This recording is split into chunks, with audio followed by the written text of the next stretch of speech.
আসসালামু আলাইকুম বন্ধুরা, কেমন আছেন সবাই? আশা করি সবাই ভালো আছেন, মুইও ভালো আছুং।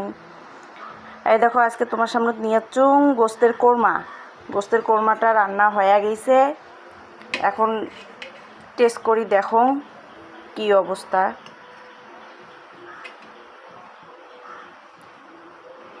ওহ, সিদ্ধ হয়ে গেছে বন্ধুরা।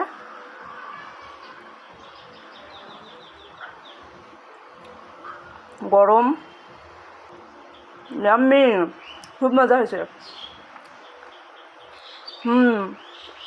সেই টেস্ট। দেখো, আর জায়গা গোস্ত চড়াইছু, কুরবানির গোস্ত, এটাও হয়ে গেছে। তো বন্ধুরা, সবাই কার কি রান্না করছেন কমেন্টে জানাইবেন। ভালো থাকবেন, দোয়া করবেন। আল্লাহ হাফেজ।